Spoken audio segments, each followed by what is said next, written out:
Hello friends, ഞാൻ doctor Rajesh Kumar. കഴിഞ്ഞൊരു 1.5 മാസമായിട്ട് കേരളത്തിലുള്ള ഒട്ടുമിക്ക ഡോക്ടർമാരും ഫേസ് ചെയ്യുന്ന ഏറ്റവും വലിയ പ്രശ്നം എന്ന് പറയുന്നത് ആൾക്കാർക്ക് വരുന്ന ചുമയാണ്. ഇത് തുടങ്ങുന്നത് സാധാരണ ഒരു ചെറിയൊരു ജലദോഷം പോലെ, ഒരു ചെറിയ പനി പോലെ വരും. ആദ്യത്തെ 2 ദിവസം ഈ ലക്ഷണം മാത്രം, മൂക്കടപ്പ് മാത്രമേ കാണത്തുള്ളൂ. 3-ാം ദിവസം മുതൽ പിന്നെ വരണ്ട ചുമയാണ്. ഈ വരണ്ട ചുമയെന്നൊക്കെ പറഞ്ഞാൽ ആൾക്കാർക്ക് കിടക്കാൻ പറ്റില്ല. ഇരുന്നിരുന്നാൽ പോലും കണ്ടിന്യൂസ് ഇങ്ങനെ കുത്തി ചുമച്ചുകൊണ്ടിരിക്കും.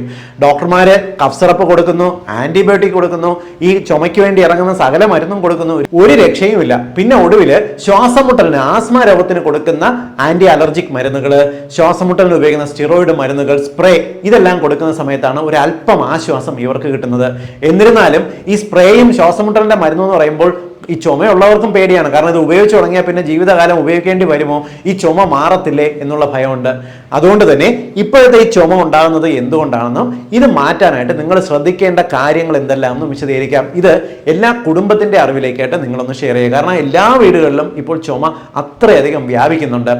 ഏറ്റവും പ്രധാനപ്പെട്ട കാര്യം, ഇപ്പോഴത്തെ സീസണിൽ വരുന്ന ഈ ചുമ ബാക്ടീരിയലോ അല്ലെങ്കിൽ കഫക്കെട്ടോ ഉള്ള ചുമയല്ല, ഇത് വൈറൽ കഫാണ്. പ്രധാനമായിട്ടും ഇപ്പോഴത്തെ സീസണിലെ ഒട്ടുമിക്ക വൈറസുകളും, പ്രത്യേകിച്ച് H1N1 virus, Covid virus, adeno virus, rhino virus, ഇതെല്ലാം തന്നെ ഈ ആദ്യത്തെ ഇറിറ്റേഷൻ കഴിയുമ്പോൾ ഇത് ബ്രോങ്കൈറ്റിസ് ഉണ്ടാക്കുന്നുണ്ട്. ഇതിന് പറയുന്ന പേര് പോസ്റ്റ് വൈറൽ ബ്രോങ്കൈറ്റിസ് എന്നാണ്. കൊറോണ കാലത്ത്, കോവിഡ് സമയത്ത് ഈ കോവിഡ് രോഗം വന്ന് മാറിയിട്ട് ചുമ മാറാതെ നിൽക്കത്തില്ലേ, പോസ്റ്റ് കോവിഡ് ഇൻഫെക്ഷൻ എന്നൊക്കെ നമ്മൾ പറയുമായിരുന്നു. അതേ സിറ്റുവേഷൻ തന്നെ ഇപ്പോൾ ഈ വൈറസ് ഇൻഫെക്ഷൻ വന്ന് മാറുന്ന സമയത്ത് ഉണ്ടാകുന്ന പോസ്റ്റ് വൈറൽ ബ്രോങ്കൈറ്റിസ്, അതാണ് ഇത്രയും പ്രശ്നം ഉണ്ടാക്കുന്നത്. എന്തുകൊണ്ടാണ് ഈ ചുമ ഇത്രയും ഗുരുതരമാകുന്നറിയോ? ഒന്നാമത്തെ കാരണം, വെളുപ്പിനുള്ള അസാധാരണമായിട്ടുള്ള മഞ്ഞ്, പകലുള്ള ഭയങ്കരമായിട്ടുള്ള ചൂട്, ഇങ്ങനെ ഈ ക്ലൈമറ്റിൽ വരുന്ന അസാധാരണമായ വ്യത്യാസം ജനങ്ങൾക്കുണ്ടാക്കുന്ന ഒരു അലർജിക് റിയാക്ഷനാണ് ഇത്രയും ചുമ ഉണ്ടാക്കുന്നത്. പ്രധാനമായും അതിരാവിലെ മഞ്ഞ് കൊള്ളുന്ന ആൾക്കാര്, പകലുള്ള വെയിലേൽക്കുന്ന ആൾക്കാര്, ചിലർക്ക് ഈ പകല് വെയിലേൽക്കുകയും പിന്നെ AC-ക്കകത്തിരുന്ന ജോലിയും, ഇതെല്ലാം തന്നെ അവരുടെ ഉള്ളിലുള്ള ഇമ്മ്യൂൺ മെക്കാനിസത്തിനെ ട്രിഗർ ചെയ്തുകൊണ്ടേയിരിക്കുന്നു. ഏറ്റവും പ്രധാനമായിട്ട് നിങ്ങളുടെ ശരീരത്തിൽ ഏതെങ്കിലും ഒരു ഓട്ടോ ഇമ്മ്യൂൺ രോഗമുണ്ടെങ്കിൽ നിങ്ങൾക്ക് ഈ ചുമ പിടിക്കാനുള്ള സാധ്യത ഏറെയാണ്. ഓട്ടോ ഇമ്മ്യൂൺ രോഗം എന്ന് പറഞ്ഞാൽ നമ്മുടെ പ്രതിരോധ കോശങ്ങൾ തന്നെ നമ്മുടെ ഏതെങ്കിലും അവയവങ്ങൾക്കെതിരെ ശക്തമായി പ്രവർത്തിക്കുന്ന ഒരവസ്ഥ. ഈ ഓട്ടോഇമ്മ്യൂൺ അലർജി രോഗം എന്ന് പറഞ്ഞാൽ ഇടയ്ക്കിടയ്ക്ക് മൂക്കൊലിപ്പ് വരിക, ഇല്ലെങ്കിൽ തുമ്മൽ സ്ഥിരമായിട്ടുള്ള ആൾക്കാർ, ഇല്ലെങ്കിൽ ചുമ ഇടയ്ക്ക് പെട്ടെന്ന് വരുന്ന ആൾക്കാർ, ഇല്ലെങ്കിൽ ശ്വാസമുട്ടൽ ടെൻഡൻസി ഉള്ള ആൾക്കാർ, ആസ്മ രോഗികൾ, ഇത്തരക്കാർക്ക് ഈ ചുമ പിടിച്ചു കഴിഞ്ഞാൽ ഇത് വല്ലാണ്ട് അവരെ അങ്ങ് ട്രിഗർ ചെയ്യിച്ച് അവർക്ക് ബുദ്ധിമുട്ട് ഉണ്ടായിക്കൊണ്ടേയിരിക്കും. പ്രത്യേകം എന്തെന്ന് പറഞ്ഞാൽ ഈ ചുമയെല്ലാം തന്നെ ഗ്രാജുവലി ഈ ആൾക്കാരെ ഒരു ആസ്മ രോഗത്തിലേക്ക്, ശ്വാസമുട്ടൽ രോഗത്തിലേക്ക് ചെന്നെത്തിച്ചു എന്ന് വരാം. ശ്വാസമുട്ടൽ എന്ന് പറഞ്ഞാൽ ശക്തമായി ശ്വാസമെടുത്ത് വലിക്കുന്ന ലക്ഷണം തന്നെ വേണമെന്നില്ല. വിട്ടുമാറാത്ത മൂക്കടപ്പും വിട്ടുമാറാത്ത ഇത്തരം ചുമയും ഇത്തരത്തിൽ ശ്വാസമുട്ടൽ, ആസ്മ രോഗത്തിന്റെ ലക്ഷണമായിട്ട് തന്നെ കാണിച്ചു എന്ന് വരാം. നിങ്ങൾക്കോ നിങ്ങളുടെ കുട്ടികൾക്കോ ഇത്തരത്തിൽ ഒരു അലർജിക് ചുമ പിടിച്ചു കഴിഞ്ഞാൽ നിങ്ങൾ ഒരിക്കലും സ്വയം മെഡിക്കൽ സ്റ്റോറിൽ പോയി കഫ് സിറപ്പുകൾ വാങ്ങി കുടിക്കാനോ ഇല്ലെങ്കിൽ സ്വയം മെഡിക്കൽ സ്റ്റോറിൽ നിന്നും ആന്റിബയോട്ടിക്കുകൾ വാങ്ങി പരീക്ഷിക്കുകയോ ചെയ്യരുത്. പകരം നിങ്ങൾ വീട്ടിൽ ചെയ്യേണ്ട കാര്യങ്ങൾ എന്തെല്ലാം എന്ന് വിശദീകരിക്കാം. ഇത് ഇപ്പോഴത്തെ ചുമയ്ക്ക് വളരെ ഫലപ്രദമാണ്. കഴിഞ്ഞ 1.5 മാസമായിട്ട് ജനങ്ങളിൽ കാണുന്ന വ്യത്യാസം അറിയാവുന്നത് കൊണ്ട് പറയുന്നതാണ്. ഏറ്റവും പ്രധാനപ്പെട്ട കാര്യം, നിങ്ങൾ ഈ ചുമ മാറുന്നതിന് വേണ്ടി ഒരു മോയിസ്റ്റ് ഹീറ്റ് പിടിക്കുക. ഏറ്റവും പ്രധാനപ്പെട്ടത് ആവി പിടിക്കുക.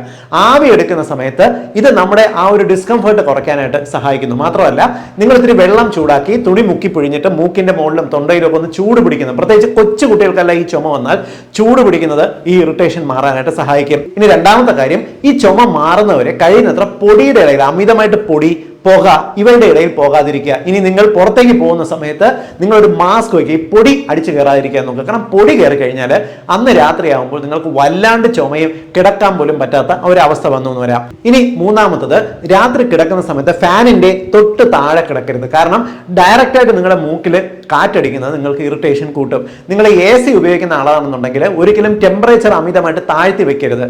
കാരണം അന്തരീക്ഷത്തിലെ ക്ലൈമറ്റിനേക്കാൾ ടെമ്പറേച്ചർ ഒരുപാട് താഴ്ന്നിരിക്കുന്നത് നിങ്ങൾക്ക് വല്ലാണ്ട് ചുമ ട്രിഗർ ആകാനും ഈ ചുമ കൂടാനും കാരണമാകും.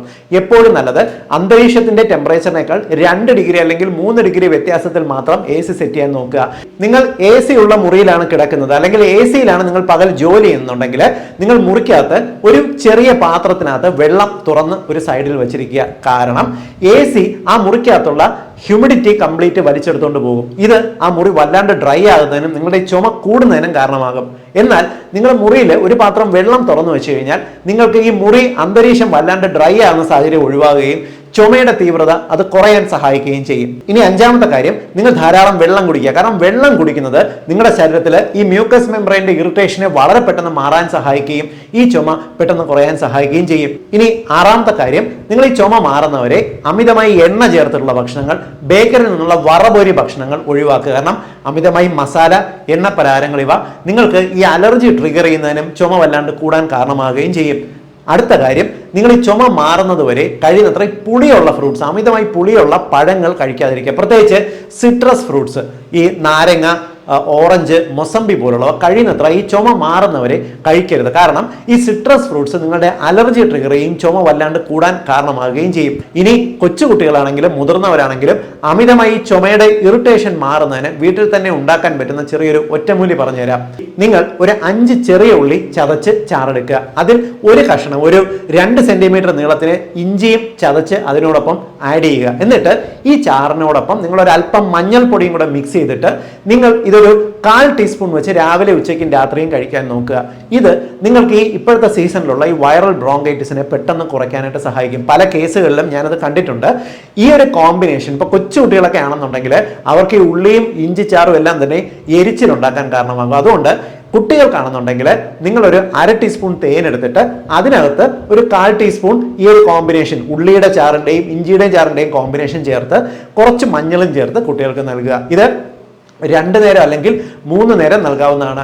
മുതിർന്നവരാണെന്നുണ്ടെങ്കിൽ നിങ്ങൾ ഈ ഉള്ളിയുടെ ചാറും ഇഞ്ചിയുടെ ചാറും അതിനകത്ത് മഞ്ഞൾപ്പൊടിയും കൂടെ മിക്സ് ചെയ്തിട്ട് 1 ടീസ്പൂൺ വെച്ചിട്ട് 2 നേരമോ 3 നേരമോ കഴിക്കാം.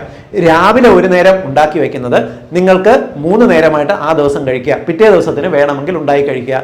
അസിഡിറ്റി ടെൻഡൻസി ഒക്കെ ഉണ്ടെങ്കിൽ നിങ്ങളൊരു 1/2 ഗ്ലാസ് വെള്ളത്തിനകത്ത് ഈ ഒരു കോമ്പിനേഷൻ ചേർത്ത് കഴിക്കുക. വായ്ക്കകത്ത് എരിച്ചിലും പുകച്ചിലും ഒക്കെ ഉണ്ടെന്നുണ്ടെങ്കിൽ കഴിയുന്നത്ര ഈ ഒരു കോമ്പിനേഷൻ ഉപയോഗിക്കാതിരിക്കുന്നതായിരിക്കും ഏറ്റവും നല്ലത്. ഈ ഒരു കോമ്പിനേഷൻ നിങ്ങൾക്ക് 1-2 ദിവസം ഉപയോഗിക്കുമ്പോൾ നിങ്ങൾക്ക് ഒരു നല്ലൊരു ചേഞ്ച് കിട്ടുകയാണെന്നുണ്ടെങ്കിൽ പിന്നെ തുടർന്നുള്ള ദിവസങ്ങളിൽ ഈ ഒരു കോമ്പിനേഷൻ ഉപയോഗിക്കണമെന്നില്ല. അതേപോലെ തന്നെ നിങ്ങൾക്ക് നിങ്ങളുടെ നാട്ടിൽ, നിങ്ങൾ പറമ്പിലെല്ലാം കാണുന്ന ആടലോടകത്തിന്റെ ഇലയില്ലേ, ആടലോടകത്തിന്റെ ഇല ചതച്ച് അതിന്റെ ചാറെടുത്ത് ഇത്തിരി ചൂടുവെള്ളത്തിൽ ചേർത്ത് കഴിക്കുന്നത് ഇപ്പോഴത്തെ വൈറൽ ബ്രോങ്കൈറ്റിസിന്റെ തൊണ്ടയിലും ശ്വാസകോശത്തിലും ഉണ്ടാകുന്ന കഫം പെട്ടെന്ന് ഇളകിപ്പോകാനായിട്ട് സഹായിക്കും. ഞാനിവിടെ വിശദീകരിച്ച ഈ കോമ്പിനേഷൻ ഇപ്പോഴത്തെ സീസണിലെ വൈറൽ ചുമ മാറാൻ വളരെ എഫക്റ്റീവാണ്. നിങ്ങൾക്ക് ഒരാഴ്ചയ്ക്ക് മുകളിൽ ഇത്തരം ചുമ മാറാതെ നിൽക്കുന്നുണ്ടെങ്കിൽ ഡെഫിനറ്റ്ലി നിങ്ങൾ നിങ്ങളുടെ അടുത്തുള്ള ഒരു ഡോക്ടറെ കണ്ട് മാത്രം ഡോക്ടർ നിർദ്ദേശിക്കുന്ന മരുന്നുകൾ ആ നിശ്ചിത സമയത്തേക്ക് മാത്രം എടുക്കാനായിട്ട് നോക്കുക. ഞാൻ ഈ പറഞ്ഞ കാര്യം ഇപ്പോഴത്തെ സീസണിലെ വളരെ പ്രധാനപ്പെട്ട ഒരു ഇൻഫർമേഷനാണ്. അതുകൊണ്ട് തന്നെ നിങ്ങൾ എല്ലാ കുടുംബത്തിന്റെ അറിവിലേക്കായിട്ട് ഇൻഫർമേഷൻ ഷെയർ ചെയ്യുക. വീണ്ടും മറ്റൊരവസരത്തിൽ മറ്റൊരു വിഷയമായി കണ്ടുമുട്ടാം. ബൈ.